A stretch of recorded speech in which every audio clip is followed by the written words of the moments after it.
This is Inner Work, a spiritual growth podcast, a sanctuary for healers, light workers, and spiritual practitioners here to raise consciousness on this planet. You've come to the right place to heal yourself and fully awaken your unique gifts so you can show up to serve others as powerfully and purposefully as possible. I am your host, Josephine Hartman, a certified intuitive healer and Akashic Records master teacher. I'm honored you're here and delighted to walk with you on your path for a little while. To connect with me and explore ways of working together, please head over to josephinehartman.com.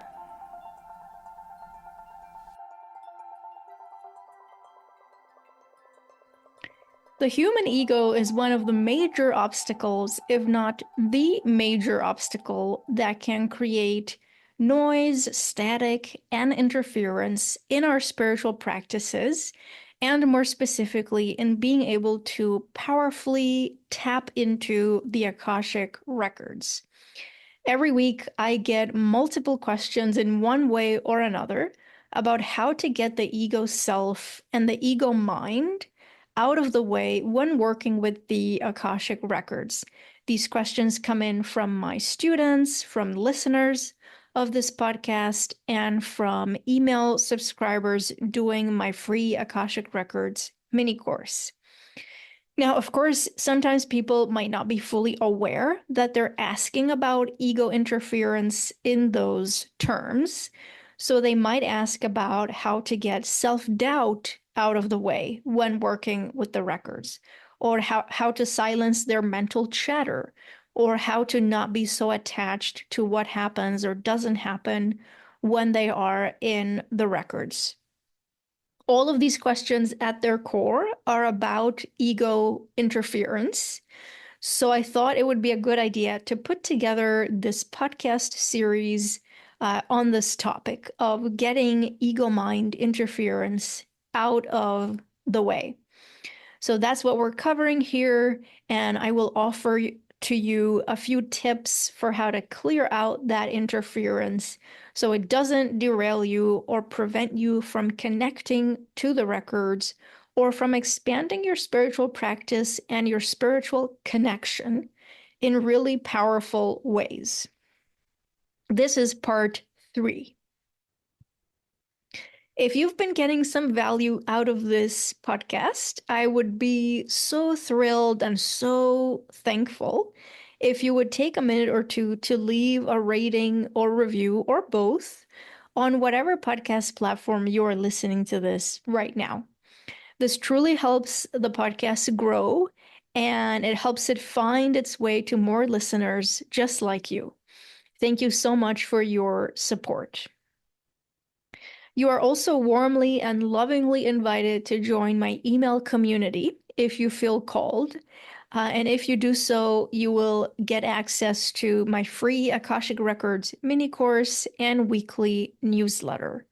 You can join us by clicking the link in the show description.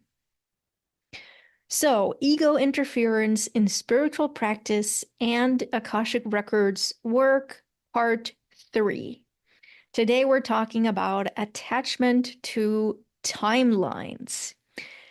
Now, in many ways, this is a similar topic to part 2, where we discussed attachment to outcomes. So being attached to having our healing happen at a particular rate, whether it's emotional healing or physical healing or energetic healing, when we are attached to that happening at a certain rate. That's one form of attachment to outcomes, and it's really tied to our human concept of linear time. And by the way, I'm sure you know this already, but just as a refresher, time is not really linear. In this universe, everything really is happening simultaneously, and there are multiple layers of reality occurring at the same time.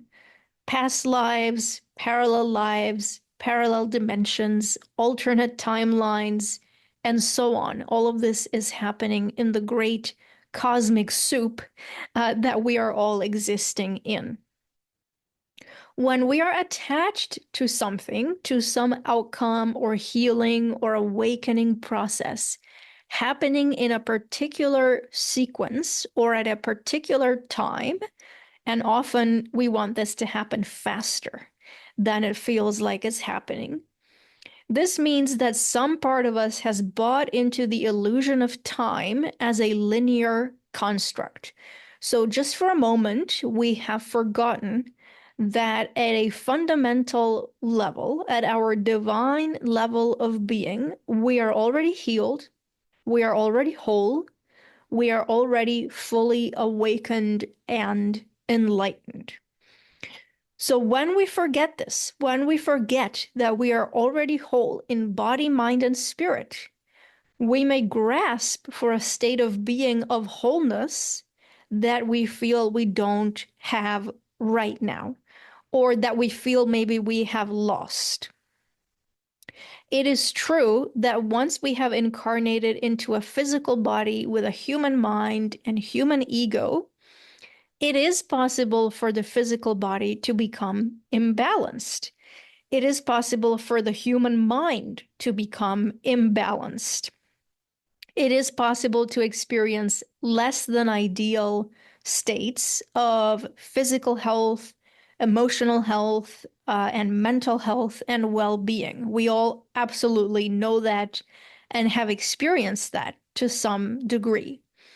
This is because it's difficult to exist in the 3D reality, in the third dimension, and we are bombarded with illusions and confusions and distractions and negative conditioning. We are bombarded a lot of the time with more physical and emotional and mental stimuli than we are able to process in a peaceful and calm way. So it's difficult to navigate this material plane that we're in. And this, of course, can lead to imbalance, stress, dysfunction at different levels of our being.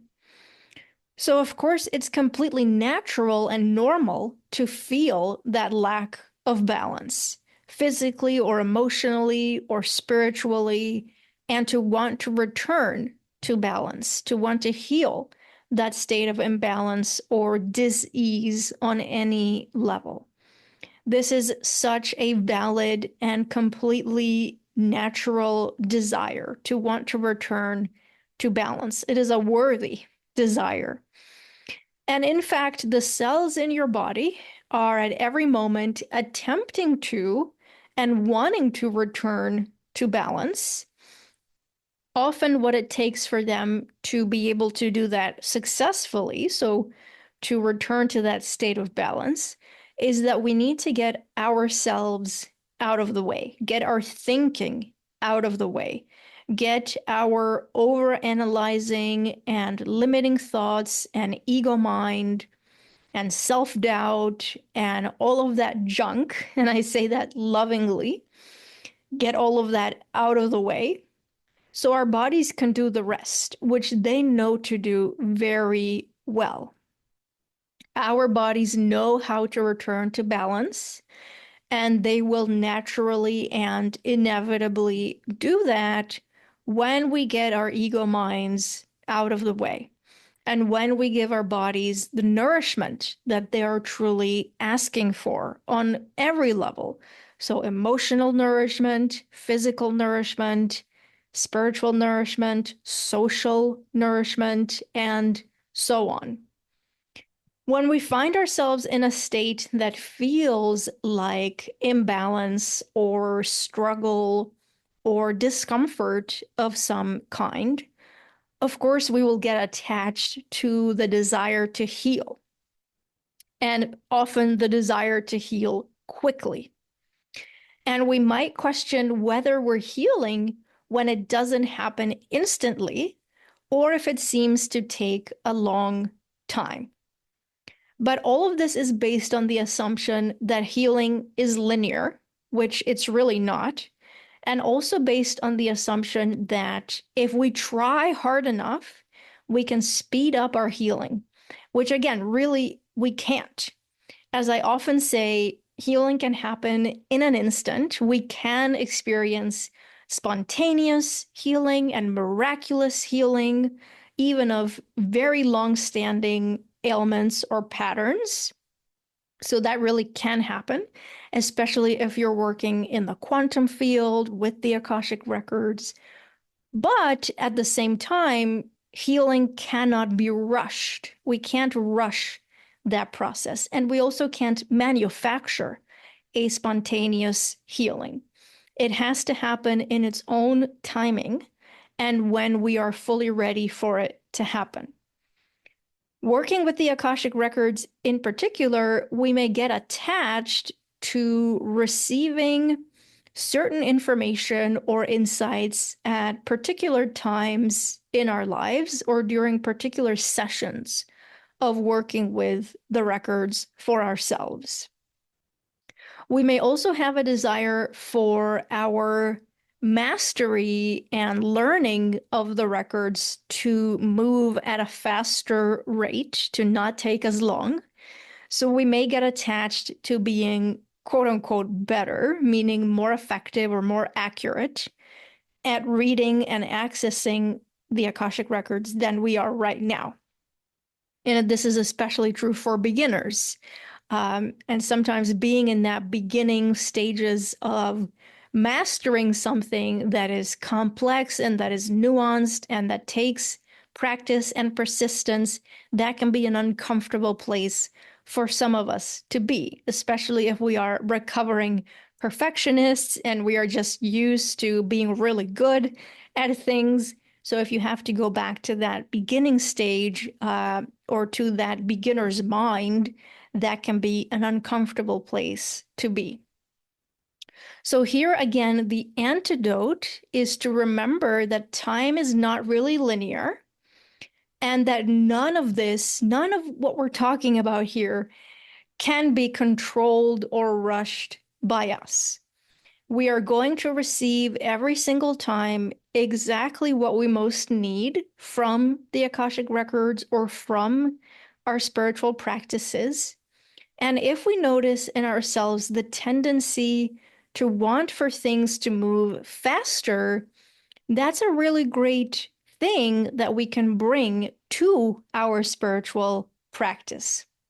So, a really fruitful thing to explore and work with on the spiritual path. The desire for things to move faster or to be healed faster or for our awakening to move faster. All of these are such normal human attachments and desires. And so we can bring them to the spiritual path and make them the focus of our practice so we can learn how to surrender these kinds of ego attachments. So, for instance, you can begin working with this by noticing things like when you sit down to meditate or to go into the Akashic Records, is there a part of you that is keeping track of the time? Are you sitting there doing your practice, but also keeping one eye on the clock? Are you counting down the minutes or wondering, how long has it been since I started meditating? Or how long have I been in the Akashic Records this time? How much longer do I need to sit here? A great thing to do here is to, first of all, notice your attention, your human attention being pulled to this question of time. So, what time is it? Or how long have I been sitting here? Or how long do I have to continue sitting here? And so on and so forth. And number two, name what you notice. So, name what is happening here with your human mind.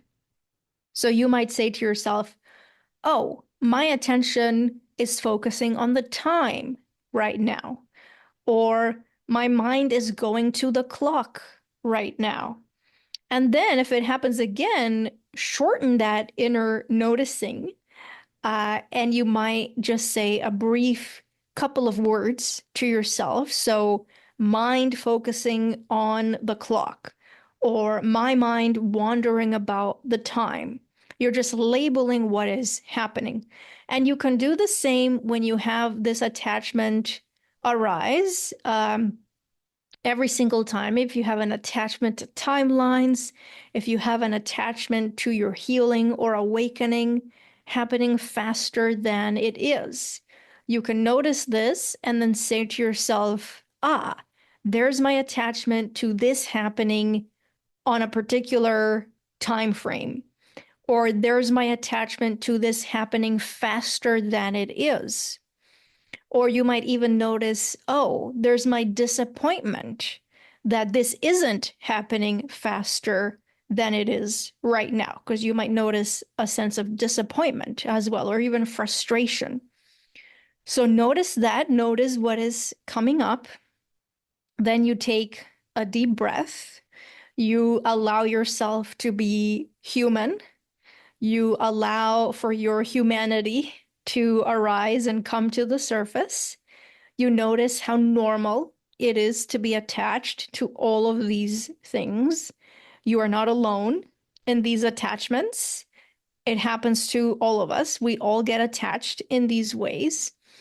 So you just breathe and you allow the attachment to flow out of your body, out through your nose as you breathe out.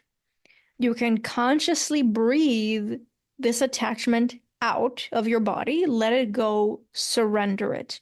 So you surrender yourself, your body, and your mind to being in the present moment instead of jumping into some unknown future or wanting for the future to come faster, which is also a desire to not be here in the present moment, or for the present moment to be different than it is.